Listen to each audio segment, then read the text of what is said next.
Selamat pagi Bapak Ibu Saudara-saudara, salam sejahtera untuk kita semua. Tetap semangat, rajin berdoa, teguh dalam iman kepada Allah Tritunggal, Bapa, Putra, dan Roh Kudus. Izinkan saya menyampaikan penguatan di seputaran berdoa. Apa itu berdoa? Mengapa orang Kristen harus berdoa? Nah, saudara-saudara yang terkasih di dalam Tuhan, 2 Tawarik 7 ayat 14.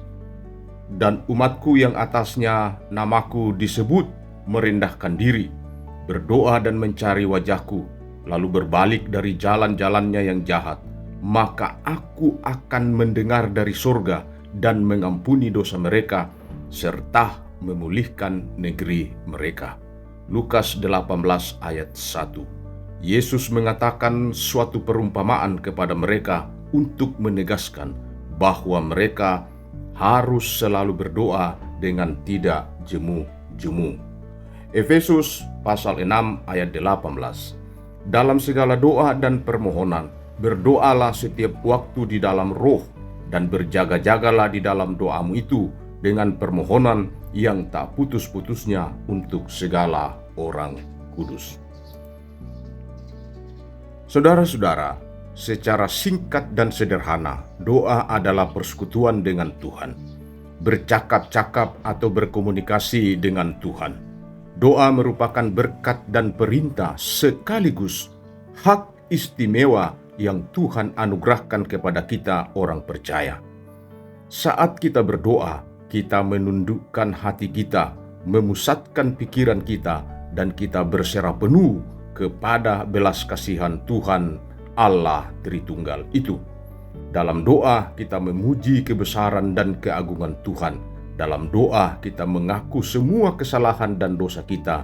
Dan dalam doa kita menaikkan permohonan atau permintaan kepada Tuhan. Dan dalam doa kita tidak boleh lupa mengucap syukur kepada Tuhan. Saudara-saudara, Alkitab penuh dengan fakta bahwa berdoa itu sangat penting, berkuasa, dan efektif. Sekali lagi, saudara-saudara, Alkitab itu penuh dengan fakta bahwa doa itu sangat penting, berkuasa, dan efektif. Musa berdoa dan laut di berau terbelah dua. Elia berdoa, hujan tidak turun selama 3,5 tahun lamanya. Dan masih banyak lagi mujizat-mujizat yang terjadi dalam Alkitab karena orang-orang berdoa. Nah, saudara-saudara, mengapa kita harus berdoa? Pertama, Tuhan menghendaki agar kita berdoa. Efesus 6 ayat 18, Lukas 18 ayat 1. Doa bukanlah aturan atau juga kewajiban yang Tuhan bebankan kepada kita, melainkan merupakan kehendak dan keinginan Tuhan agar kita orang-orang percaya itu selalu menjadikan doa itu sebagai identitas kita. Kedua, agar kita semakin mengenal Allah. Kita akan mengenal seseorang, saudara-saudara, ketika kita berkomunikasi dengannya. Sama halnya dengan doa, sebagai sarana kita membangun komunikasi dengan Tuhan. Kita akan semakin mengenal Tuhan, semakin bersandar padanya, dan semakin bergantung pada Tuhan. Tentu, pengenalan akan Tuhan melibatkan pemahaman yang baik dan benar akan kebenaran Alkitab. Maka dari itu, doa tidak boleh dipisahkan dengan kebenaran Alkitab. Mengapa? Sebab komunikasi harus berjalan dua arah. Tuhan berbicara kepada kita melalui firman-Nya, dan kita berbicara kepada Tuhan melalui doa.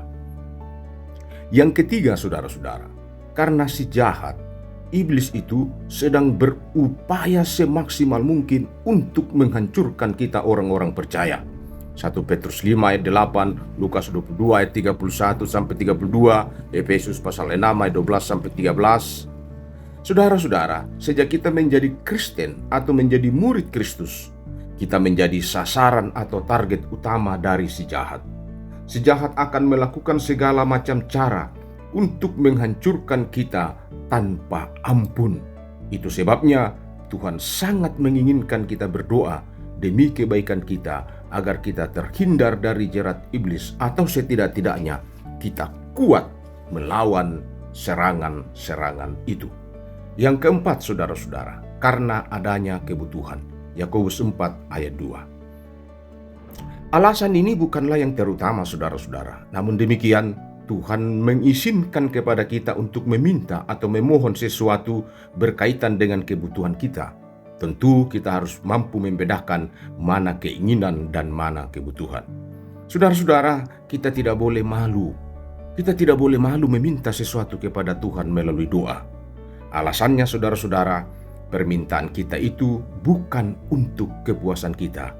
Sebab yang harus kita ingat baik-baik adalah kebutuhan itu jauh lebih penting daripada mencari kepuasan dalam keinginan kita. Yang kelima, berdoa menunjukkan ketidakberdayaan kita dan kebergantungan kita kepada kuasa Allah.